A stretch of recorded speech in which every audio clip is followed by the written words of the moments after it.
Oremos para iniciarmos. Senhor Deus e Pai, muito obrigado pelo dia, obrigado pelo teu perdão e obrigado pela tua misericórdia. O Senhor nos oferece o perdão de todos os nossos pecados, mas o Senhor prometeu que se confessarmos os nossos pecados, tu és fiel e justo para nos perdoar os pecados e para nos purificar de toda injustiça. Não somente perdoar, mas purificar. Ajuda-nos a crer nessa promessa e a fazer a nossa parte, cumprir a condição e a ter, então, a promessa como certa, pois o Senhor não mente. Por favor, pedimos agora o Teu Espírito em resposta ao nosso clamor e a intercessão de Cristo Jesus, à Tua destra, Pai, no santuário celestial. Que o Teu Espírito Santo seja o nosso professor, que seja o Senhor a falar e não eu. Sou um mero instrumento cheio de falhas, mas o Senhor é perfeito. Então, por favor, fala por meio da Tua palavra. Eu peço humildemente a Tua presença e agradeço. Faz-nos encontrar a verdade, guia-nos a toda a verdade, faz-nos ver a Cristo Jesus na Tua palavra. Eu peço e agradeço em nome de Jesus. Amém. Então, vamos estudar Provérbios capítulo 5. Se Deus quiser, vamos terminar o capítulo 5 de Provérbios hoje. Nós paramos no versículo 15 de Provérbios 5. Continuando, lemos assim. Bebe água da tua fonte e das correntes do teu poço. Vejamos aqui os três versos seguintes para entendermos o contexto literal e também vermos a aplicação simbólica também relacionada a eles. Verso 16. Derramar-se-iam as tuas fontes por fora e as tuas ruas e pelas ruas os ribeiros de água? Os ribeiros de águas. Verso 17. Sejam para ti só e não para os estranhos contigo.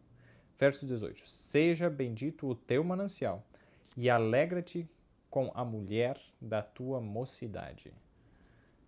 Vejamos só então. Aqui está falando de um contexto de casamento. Deus deseja que nós tenhamos o quê?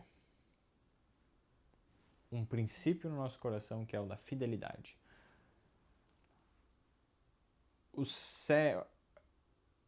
É o sétimo mandamento, que diz não adulterarás. O sétimo mandamento diz não adulterarás. E aqui está falando de fidelidade entre marido e mulher. De não ser infiel e também a respeito do tipo de relacionamento que deve ser. Depois ele vai falar um pouco melhor de como deve ser esse relacionamento no casamento. E vejamos só, bebe água da tua fonte e das correntes do teu poço. Vejamos só, João 7, 37 a 39. O que está escrito? João 7, 37 a 39. Nós lemos assim. João 7, 37 a 39. Jesus falando no dia da festa pascual, não no seu último ano de vida, mas um bom tempo antes disso.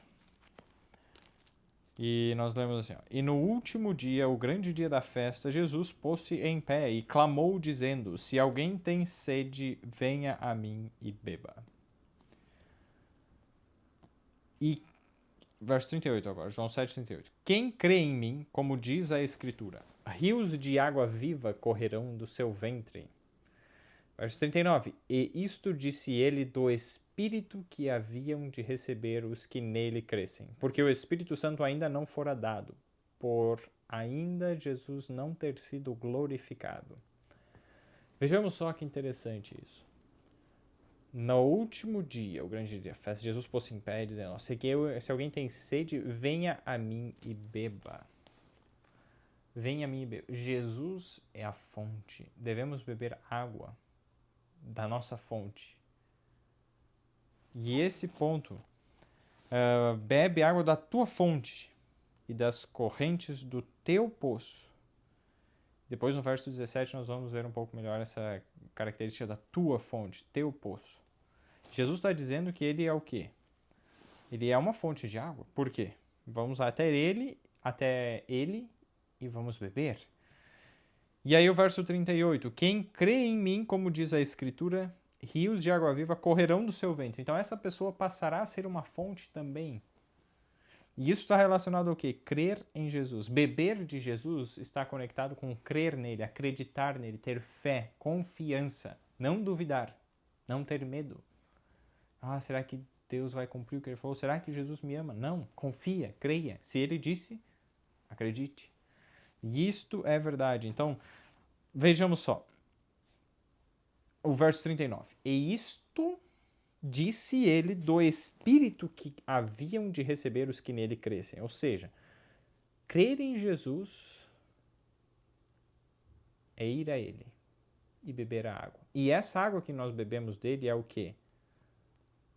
Disse ele do Espírito que haviam de receber os que nele crescem. Porque o Espírito Santo ainda não fora dado, por ainda Jesus não ter sido glorificado. Então, haveriam de receber o Espírito Santo. E não é à toa que o Espírito Santo é comparado à chuva. O Espírito Santo é comparado com a chuva no livro de Joel. Em outros livros do Antigo Testamento também, mas no livro de Joel. E aí, olha só que interessante. Quando nós vamos lá para Joel, no Antigo Testamento, Ezequiel e Daniel, Oséias, Joel. Depois de Daniel, aí Oséias, Joel. Joel, capítulo 2, o verso...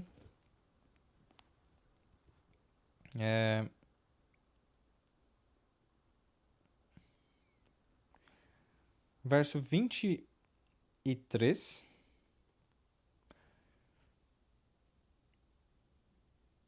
E o verso 28 e 29. Vejam só. 23, 28 e 29. Joel 2, 23, 28 e 29.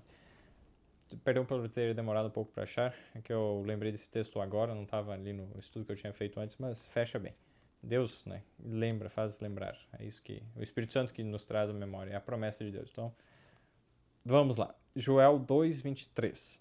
E vós, filhos de Sião, regozijai-vos e alegrai-vos no Senhor, vosso Deus, porque ele vos dará em justa medida a chuva temporã, e fará descer a chuva no primeiro mês, a temporã, e a serôdia. Vejamos então o verso 28. E há de ser que depois derramarei o meu espírito sobre toda a carne. Olha só, derramar. Antes ele falou, dará descer chuva. Fará descer chuva. E aí, o verso 28, derramarei o meu espírito. A linguagem de água, derramar, então veja só, e há de ser que depois derramarei o meu espírito sobre toda a carne, e vossos filhos e vossas filhas profetizarão, os vossos velhos terão sonhos, os vossos jovens terão visões. Verso 29, e também sobre os servos e sobre as servas naqueles dias derramarei o meu espírito. Então Deus ele vai derramar o seu espírito. E nesse contexto ele está falando também de uma das bênçãos que vai dar o quê? A chuva. Nesse ponto, a chuva é um símbolo do Espírito Santo. Deus, tudo bem, ele quer nos dar bênçãos temporais, sim, mas muito mais as espirituais. E as temporais são uma lição objetiva, um símbolo de algo maior, algo superior. E quando nós vamos lá para João, nós vemos essa conexão ainda mais clara. Jesus disse, venha a mim e beba. E isso disse do Espírito Santo. João 7, verso 39. Crer em Jesus indica que nós confiamos nele, nós vamos até ele e pedimos. E aí ele nos dá água viva. E essa água viva está relacionada tanto com a presença do Espírito Santo, como com a presença da palavra de Deus, que foi inspirada, dirigida pelo Espírito Santo para ser escrita. O Espírito Santo inspirou a escrita da Bíblia. Então, quando nós temos a palavra de Deus em nós, isso confirma lá no João capítulo 5, verso 7. Se vós estiverdes em mim e as minhas palavras estiverem em vós, pedirei tudo o que quiserdes e vos será feito. Então, se a palavra de Jesus estiver em nós, pediremos o que quisermos e será feito. Nesse contexto, quando a palavra de Deus está em nós, veja só agora o texto de... Deixa eu ver aqui. Depois que Jesus falou disso, João 16:13. Mas quando vier o Espírito de verdade, ele vos guiará em toda a verdade, porque não falará de si mesmo, mas dirá tudo o que tiver ouvido e vos anunciará o que há de vir. Então, o que o Espírito Santo vai falar não vai ser de si mesmo, mas como que o Espírito Santo vai falar? Veja só, o João agora 14, verso 26.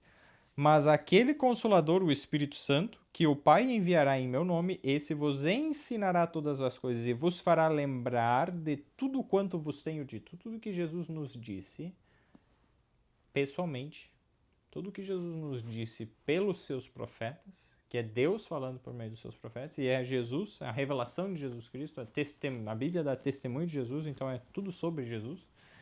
O centro, na verdade, né, sobre Jesus não é, assim, como posso dizer, tudo sobre ele, mas é tudo revelando o seu caráter e o oposto do seu caráter nas obras más. Então revela quem é Jesus e quem Jesus não é também. Quem Jesus é e quem ele não é. Então é tudo sobre o seu amor, a sua bondade. E quando nós voltamos agora para Provérbios, que nós vimos, bebe água da tua fonte, então Jesus é a nossa fonte. E das correntes do teu poço. Quando nós vemos agora um outro texto, Efésios 5:26. Efésios 5:26. Efésios 5:26.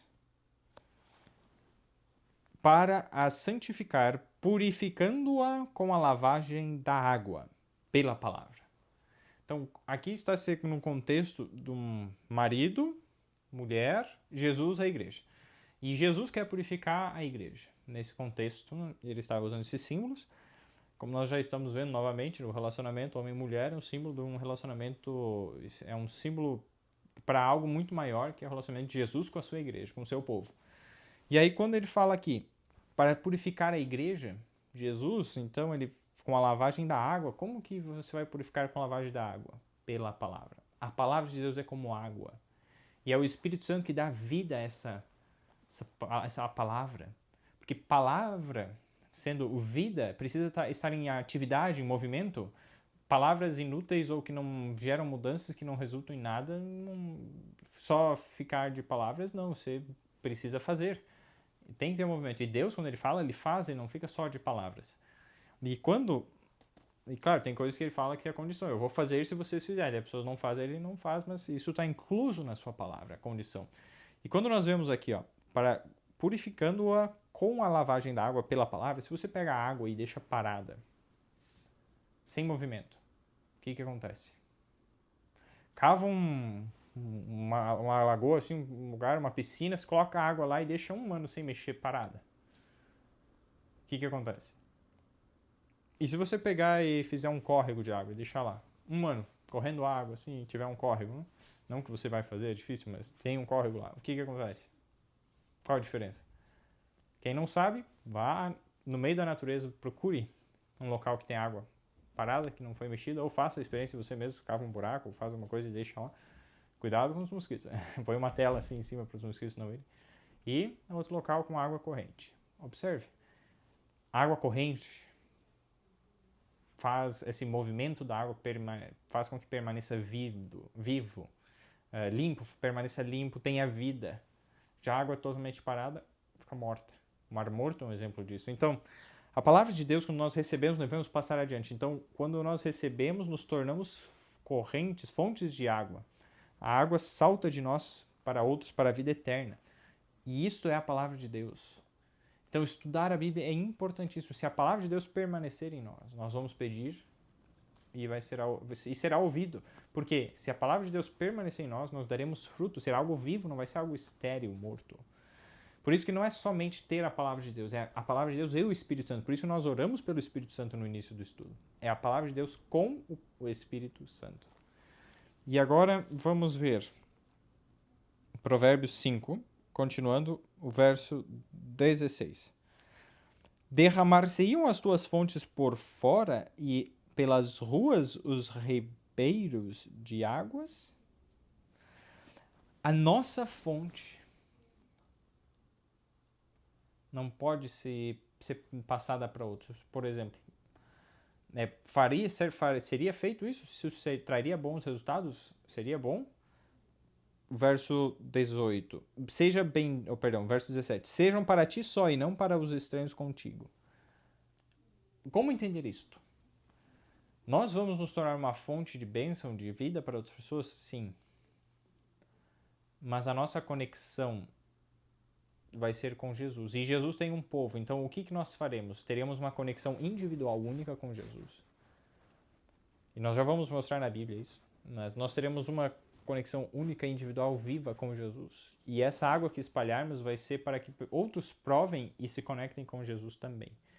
Ninguém consegue ter uma vida espiritual somente viva, ativa e que vá permanecer e suportar aflição e angústia somente bebendo dessa água que, digamos, jorra de nós.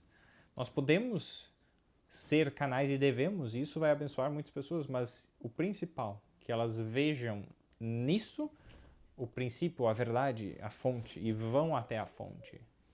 Então, por exemplo, se nós compramos um produto assim, primeira vez na rua, assim, tem um vendedor ambulante lá, e nós vemos, nossa, muito bom, a gente compra, e fica muito feliz, nossa, esse produto é muito bom.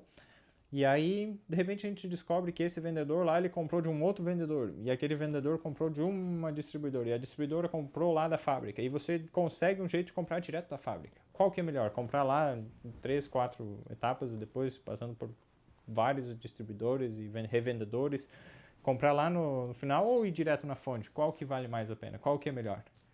Então, se isso já é uma realidade na nossa vida, quanto mais com a parte espiritual. Por quê? Mateus 25 nós vemos esse princípio.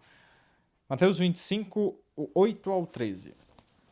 Vejamos a parábola das 10 virgens. Tinham algumas virgens, a metade delas aqui nessa parábola, que eram loucas ou insensatas. E as prudentes, sábias. Então vejamos lá. Mateus 25, os versos 8 a 13. E as loucas disseram às prudentes: dai-nos do vosso azeite, porque as nossas lâmpadas se apagam. Mas as prudentes responderam, dizendo: não seja o caso que nos falte a nós e a vós, ide antes aos que o vendem e comprai-o para vós. Então elas não teriam como, vou dar ali para vocês algo. E aí, já era limitado para elas, como que poderia estar compartilhando e não? Então elas teriam que dizer. E elas foram, verso 10. E tendo elas ido comprá-lo, chegou o esposo, e as que estavam preparadas entraram com ele para as bodas e fechou-se a porta. E depois chegaram também as outras virgens, dizendo: Senhor, Senhor, abre-nos. Verso 12. E ele respondendo disse: em verdade vos digo que não vos conheço. Jesus não conhecia. E olha o verso 13. Jesus não conhecia as pessoas que estavam na igreja, eram puras, eram virgens. E verso 13. Vigiai, pois, porque não sabeis o dia nem a hora em que o Filho do Homem há de vir. Nós não sabemos o dia e a hora que Jesus vai vir. Devemos vigiar e orar. Fazendo o quê? Conhecendo Jesus. Indo direto a Ele, tendo essa conexão com Ele. Como? Estudo da Palavra de Deus. Presença do Espírito Santo. E fazendo isso algo vivo que espalhe para os outros. Espalhando essas boas notícias, esse amor, essa verdade.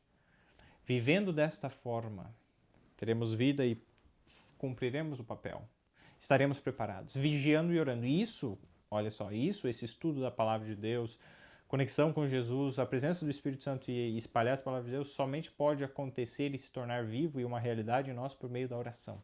A oração é o primeiro passo, porque nós pedimos: Senhor, me ajuda, eu não gosto de estudar a Bíblia, me dá esse desejo.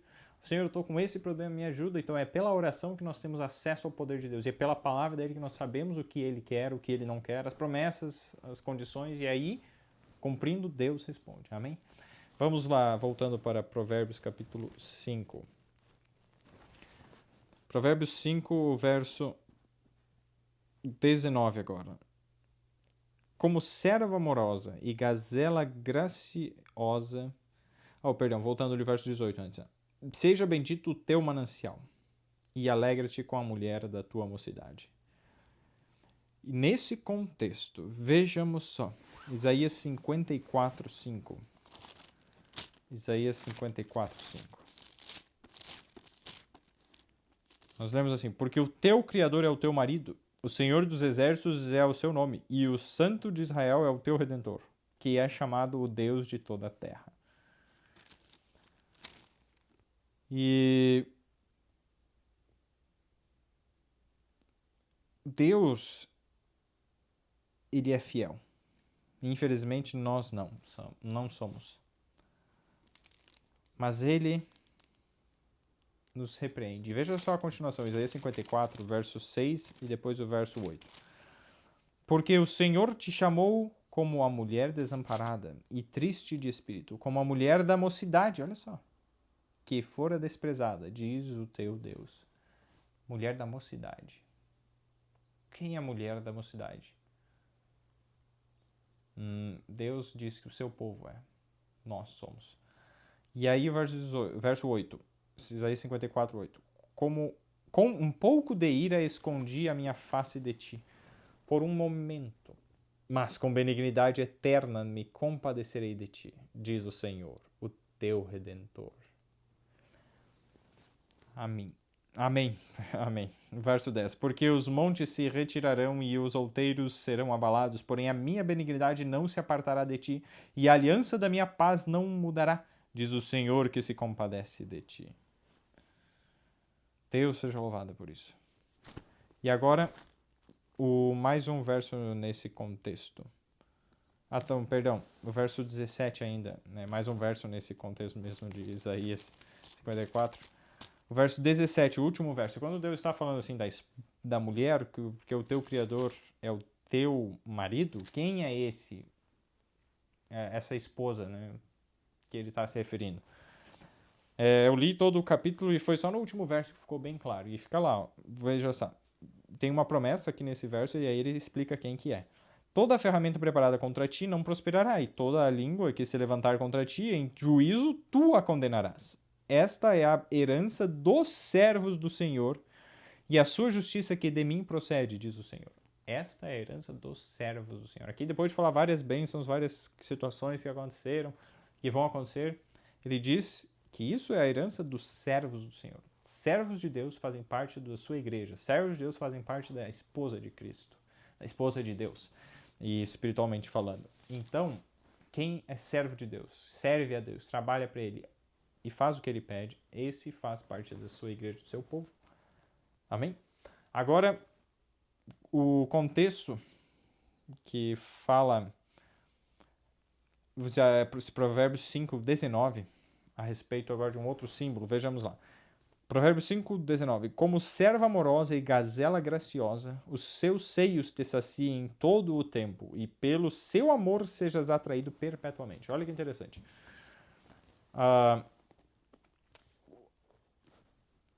A intimidade do casal não é pecado.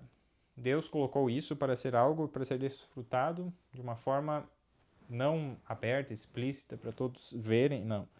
Mas como algo íntimo, algo secreto deles.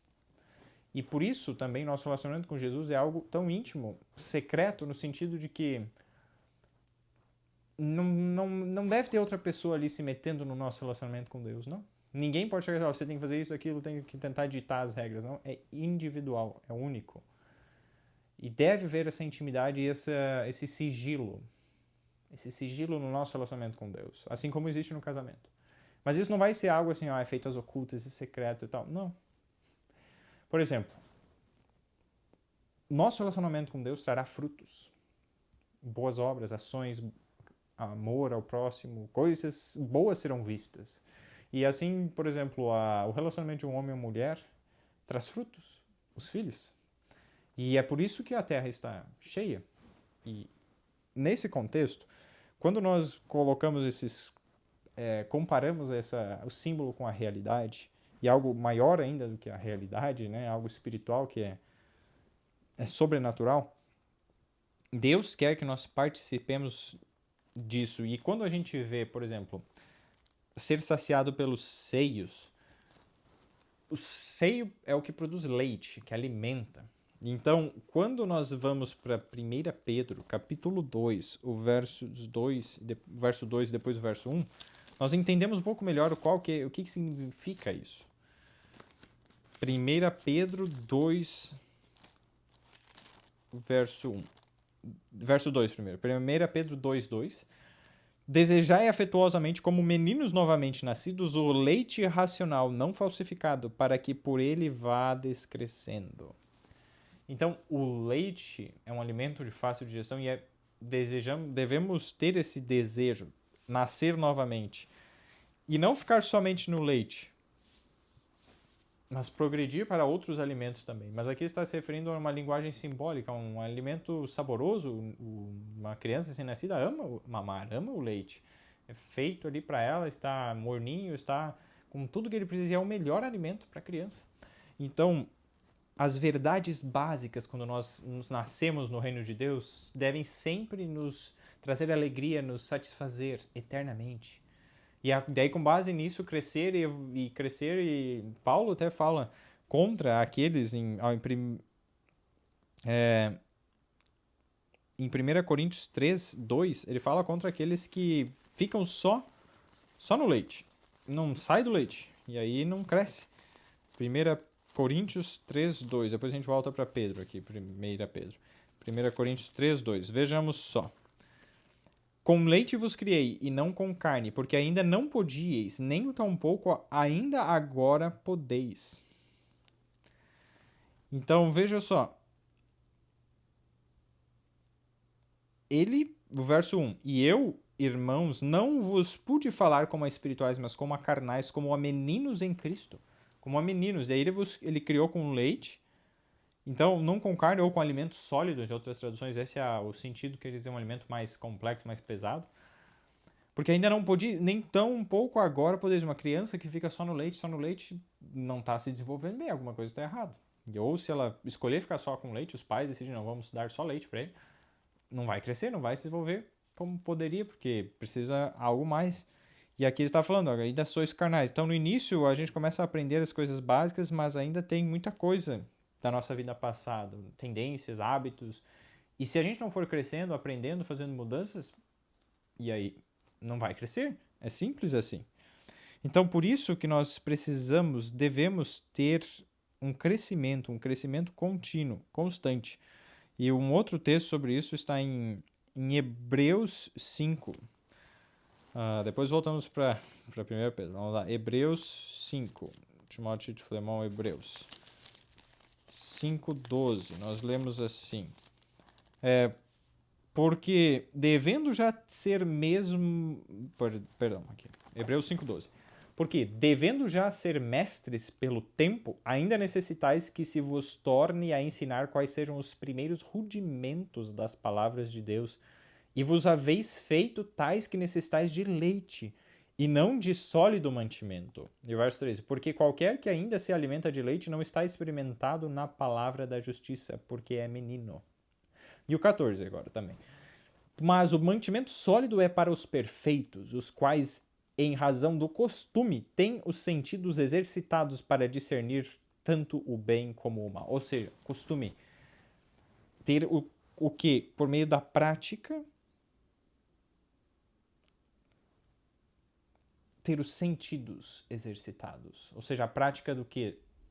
Da temperança, domínio próprio, da pureza de pensamento, da justiça, da bondade. E tendo isso e cuidando dos hábitos físicos, exercício, sono, água, ambiente bem ventilado, as 8 leis da saúde, e tudo isso, os nossos sentidos vão ficando livres. Tirar tudo que a gente consome que embota os sentidos, por exemplo, filmes, novelas, seriados, animações, desenhos, todas essas coisas, produções midiáticas, séries, ou também as mídias sociais, Instagram, TikTok são dos piores, assim, YouTube também, que se ficar...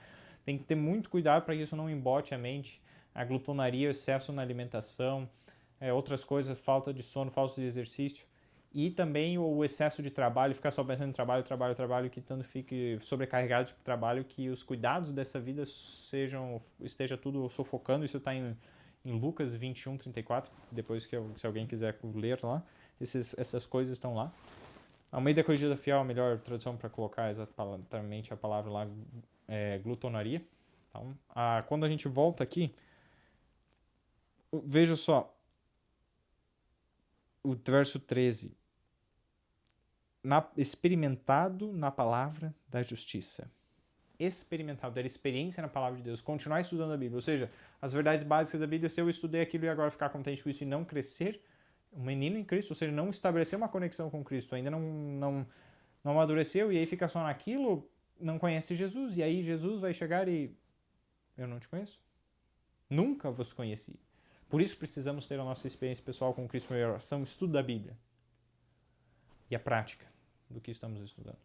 Voltando para 1 Pedro, então vejam só, desejar efetuosamente como meninos novamente nascidos o leite racional. Devemos sempre ser como crianças no sentido da pureza e sempre continuarmos nos alimentando, tendo essas coisas básicas em nós, para que nos dê o quê?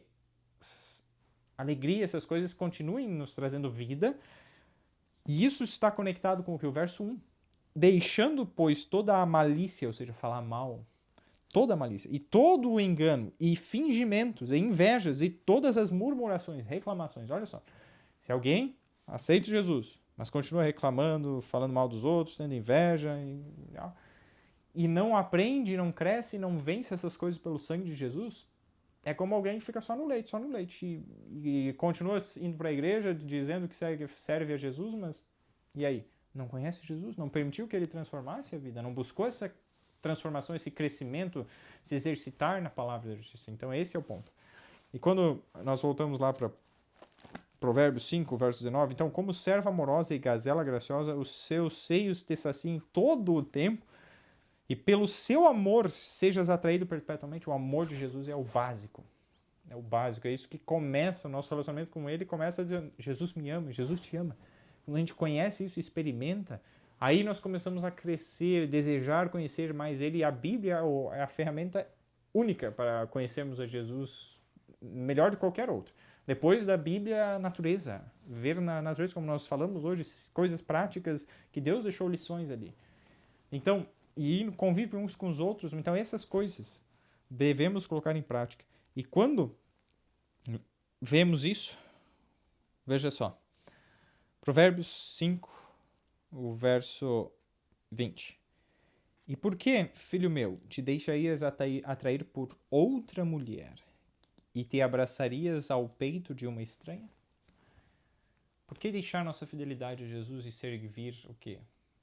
Uma outra mulher, uma outra igreja que tem princípios errados, que é adúltera, não segue a Deus, não segue os seus mandamentos, como a gente já viu, que tem o quê? O amor ao dinheiro, o desejo de só explorar.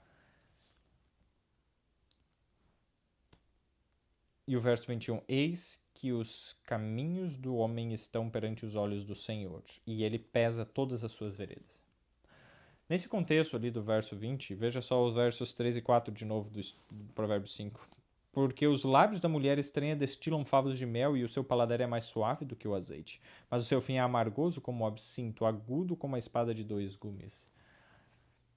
Cuidado. Então, essa forma assim suave de falar, veja o que está no coração. Deus revela isso. A palavra de Deus é apta para discernir os pensamentos e as intenções do coração. É por meio da palavra de Deus. Então estude muito a palavra de Deus, que ele vai te guiar. No sentido literal, na escolha de uma companheira, uma esposa, mas no sentido espiritual, na escolha de uma igreja. E aí, o verso 21, é isso que os caminhos do homem estão perante os olhos do Senhor. E ele pesa todas as suas veredas. E isso vemos também em Hebreus 4,13. Vamos lá. Hebreus 4,13. As Efésios, Filipenses. Depois. Timóteo, Tito, Filemão, Hebreus. 4,13.